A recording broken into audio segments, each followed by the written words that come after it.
தீபக் வந்து ஓப்பனா லேபருக்கு இவ்வளோ டீ போதும்னு சொல்லி அத்தனை கேமரா முன்னாடி கன்ஃபஸ் பண்ண ஒரு விஷயத்த ஜஸ்ட் லைக் தட் டச் பண்ணிட்டு போயிட்டாங்க. ஆனா அருணோட மூளைக்குள்ள போய் நீ இப்படிதானே நீ யோசிச்ச இதை பத்தி அப்படின்னு சொல்லி ஹோஸ்ட் முதற்கொண்டு அதை மைக் மூலியமா பேசி கார்னர் பண்ணும்போது ஆப்வியஸாக யாராக இருந்தாலும் பயம் வருங்க. ஹாய் ஃப்ரெண்ட்ஸ், வணக்கம். Welcome back to Tamil Mithran. Big Boss 8வது சீசன் ஆரம்பித்து 70 நாட்களில் கடந்து போயிட்டுருக்கு. தற்போது நிகழ்ச்சி விறுவிறுப்பாக நடந்துட்டுருக்கிற நிலையில் கடந்த வாரம் நடந்த வீக்கெண்ட் எபிசோடில் நடிகர் விஜய் சேதுபதிக்கும் அருண் பிரசாத்துக்கும் பெரிய ஆர்குமெண்ட் ஒன்று நடந்துருந்துச்சு. அதாவது சிம்பிளாக முடிஞ்சிருக்க வேண்டிய ஒரு விஷயத்தை வழக்கம் போல் ஜவ்வாக இழுத்து கிட்டத்தட்ட 3/4 மணி நேரம் ஆடியன்ஸோட மண்டையை பொழந்துட்டார் விஜய் சேதுபதி அப்படின்னே சொல்லலாம்.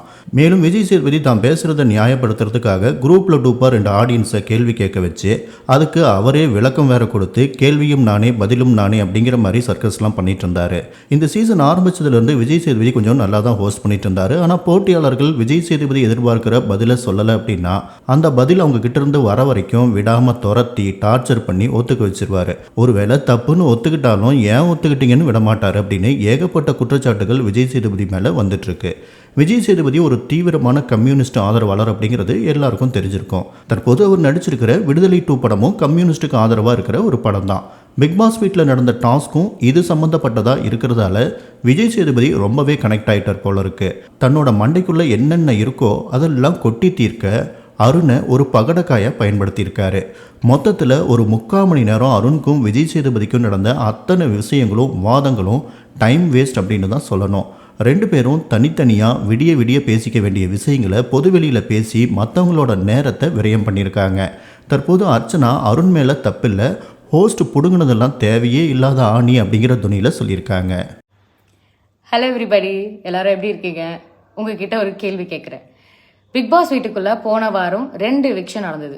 போன வாரத்துக்கு முன்னாடி வாரம் 2 எவிக்ஷன் நடந்ததுனால இமீடியட்டா ஆட்கள் டக்குன்னு குறைஞ்சிட்டாங்க.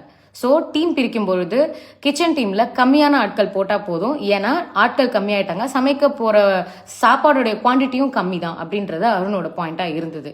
ஸோ மற்ற இடங்கள்ல ஆட்களை ஜாஸ்தி படுத்துங்க, ஏன்னா என்னதான் ஆளுங்க எலிமினேட் ஆகி போனாலும் கிச்சன் வேலை தான் குறையும், ஆனா இந்த வீட்டோட ஸ்கொயர் ஃபீட் அதே தான் இருக்க போகுது, அதனால எங்களுக்கு பேர்டன் ஆயிடும், அதனால ஆளுங்களை குறைங்க அப்படின்னு சொன்னாரு. லாஜிக்கலா தான் எனக்கும் தோணுச்சு, ப்ராக்டிக்கலாவும் எனக்கு தோணுச்சு. when this whole skilled oriented job, labor oriented job அப்படின்னு வரும்பொழுது அந்த ஜாப் அப்படின்னு ரெஃபர் பண்றது தான் அருண் ட்ரிகர் ஆனாரு. பிகாஸ் அங்க இருக்க போறதுல அங்க அது ஜாப் கிடையாது. அந்த வீட்டுக்குள்ள எங்களுக்கு கொடுக்கப்பட்ட ஜாப், எனக்கும் நான் போன சீசன் போயிருந்ததுனால எங்களுக்கு கொடுக்கப்படுற ஜாப் என்னதுன்னா கேம் ஆடுறதுக்கு. அது இல்லாம மற்ற ரெஸ்பான்சிபிலிட்டிஸை எல்லாரும் ஷேர் பண்ணி தான் செய்யணும். And Arun as he told, as he seeing it as a family, அதை ஒரு ரெஸ்பான்சிபிலிட்டியாவே பார்க்கல. ஆனால் வீக்கெண்டில் என்ன ஆயிடுச்சு, இதை வந்து வேற மாதிரி ப்ளோ பண்ணிட்டாங்க, which actually broke my heart. ஏன்னா அடுத்த வெரி நெக்ஸ்ட் டே தீபக்கும் அருணுக்கும் ஒரு சின்ன கான்வர்சேஷன் போகுது. அந்த கான்வர்சேஷனில் தீபக் ட்விஸ்டர்ன்ற வார்த்தையை வச்சு அருணை ப்ரொவோக் பண்ணுறாங்க. அப்போது அருண் வந்து ஸ்கில் லேபர்னு அகெயின் அதே கேவாஸ் நடக்குது. அப்போ தீபக் ஒரு மேட்டர் சொல்கிறாரு, லேபருக்கு இவ்வளோ டீ போதும் அப்படின்னு சொல்கிறாரு. அவருக்கு பயம் வந்துருச்சு, ஐயோ நம்ம தப்பு பண்ணிட்டோம், தப்பான வார்த்தையை பேசிட்டு தப்பா போகுன்ற பயத்துல தான் அவர் வீக்கெண்ட் எபிசோட்ல இது ஒரு மேட்டரா வந்துடக்கூடாதுன்னு அதை அழுது அவர் கன்ஃபஸ் பண்றாரு. நான் பேசின தப்பா போயிடும்டா அப்படின்ற மாதிரி அருண் கிட்ட அவர் கன்ஃபஸ் பண்ணாரு. இப்போ இதுல ஸ்கில்ட் ஓரியன்ட் அண்ட் யூனோ லேபர் ஓரியன்ட்னு ஏன் பிரிக்க கூடாது அப்படின்னா, வீட்டுக்குள்ளார ஒரு வீடுன்னு வந்துட்டா அதுக்குள்ளார என்னங்க ஹையரார்கி. இப்போ வீட்டில் நம்ம அம்மா அப்பாலாம் இருக்கும்போது எல்லாரும் சமைக்கிறாங்கன்னா நம்ம என்ன, நீங்கள் அப்பா நீங்கள் வந்து ஸ்கில்ட் ஓரியன்ட், அம்மா நீ லேபர் ஓரியன்ட் நம்ம சொல்லுவோமா? சொல்ல மாட்டோம். அது ரொம்ப ரொம்ப தப்பான ஒரு விஷயம். Especially when you are staying inside a house that promotes equality, அந்த இடத்துல அது வந்து ரொம்ப ரொம்ப தவறான ஒரு விஷயம். அருணுடைய அந்த விஷயத்தை வந்து அந்த லேபருன்ற வார்த்தையை தான் நீங்கள் வந்து தரைக்குறைவாக பார்க்குறீங்களா அப்படின்னு அதை மாற்றினது வந்து எனக்கு ரொம்ப ரொம்ப கஷ்டமாக இருந்தது. ஏன்னா அவர் அந்த மாதிரி அதை சொல்லவே இல்லை. தீபக் வந்து ஓப்பனா லேபருக்கு இவ்வளோ டீ போதும்னு சொல்லி அத்தனை கேமரா முன்னாடி கன்ஃபஸ் பண்ண ஒரு விஷயத்த ஜஸ்ட் லைக் தட் டச் பண்ணிட்டு போயிட்டாங்க. ஆனா அருணோட மூளைக்குள்ள போய் நீ இப்படிதானே நீ யோசிச்ச இதை பத்தி அப்படின்னு சொல்லி ஹோஸ்ட் முதற்கொண்டு அதை மைக் மூலியமா பேசி கார்னர் பண்ணும்போது ஆப்வியஸாக யாராக இருந்தாலும் பயம் வருங்க, யாராக இருந்தாலும் ஆடிடுவோம். நம்ம பேர் இல்லை தப்பாக போயிடுச்சோ, நம்மளை தப்பாக புரிஞ்சுக்கிட்டாங்களோ அப்படின்ற ஒரு பயத்தில் அருணுக்கு அதை சரியாக எக்ஸ்பிளைன் பண்ண வரல.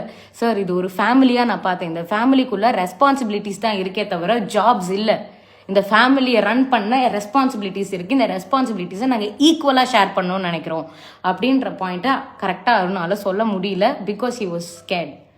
ஆனால் எனக்கு உண்மையிலே அது ஏன் இதை இவ்வளோ பெருசாக ப்ளோ அப் பண்ணாங்கன்னு எனக்கு புரியல. அண்ட் அதுக்கப்புறமா நடந்த அந்த மைக்கில் பேசினது, கன்ஃபெஷன் ரூமில் பேசினது எல்லாமே டேமேஜ் கண்ட்ரோலாக என் கண்ணுக்கு தெரிஞ்சுது. அதுக்கு இதை பேசாமலே விட்டுருக்கலாமே. இதை எதனால் 40 நிமிஷம் பேச வேண்டி இருந்தது அப்படின்னு ஒரு கேள்வி வருது. ஐ டோன்ட் நோ, நீங்கள் என்ன நினைக்கிறீங்க?